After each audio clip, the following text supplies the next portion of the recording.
Denver, you know, I alluded to it, kind of punched the Bills in the mouth to open the game, looked really strong.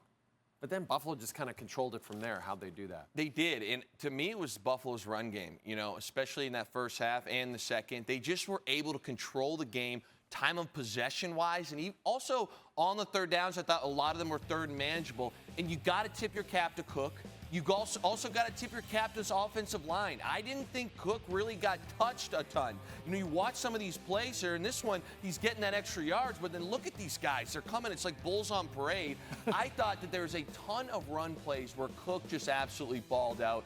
I think the total team rush yards, because all of a sudden you get Josh running as well, was somewhere like 210 yards. Listen, if Buffalo rushes for 210, they're nearly impossible to beat. I mean, if anybody gets that. So I sit here and say to myself, like, hey, Josh was running. I think he had 46. Cook had 120. And the offensive line, like, look at this movement here. They're just washing dudes down. And it was against a good run defense. At least for the year they were. So I thought, you know, you talk about setting a tone, a statement. I thought the big boys up front, and they also brought in a 6 extra lineman a lot to play that tight end spot.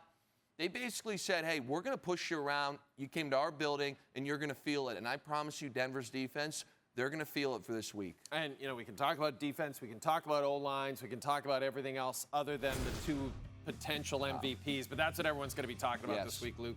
We know that. These are the season stats for the front runners for NFL MVP this season. And we saw how the Ravens ran all over the Steelers on Saturday night.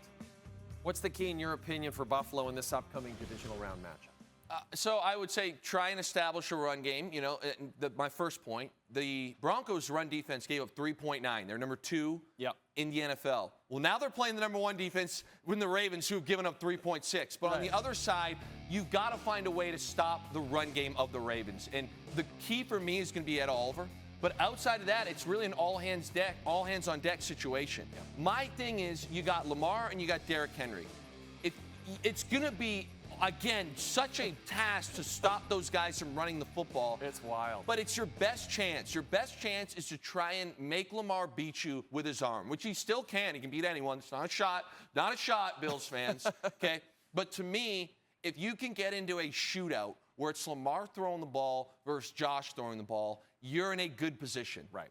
But what gets weird is all of a sudden if it's Henry for 6, the zone read we talked about yesterday, Lamar pulls it for 7, and it's just marched down the field, and Josh Allen isn't on the field, you could get jammed up. So I sit here and say, you got to have all the film study you can, figure out a way. You're not going to stop Henry. You're not going to stop Lamar, but slow him down enough where they're throwing, and now all of a sudden Josh is on the field more. The more Josh Allen is on this field, the better chance you have of beating the Baltimore Ravens. I'll be honest. Rocket science. Yeah,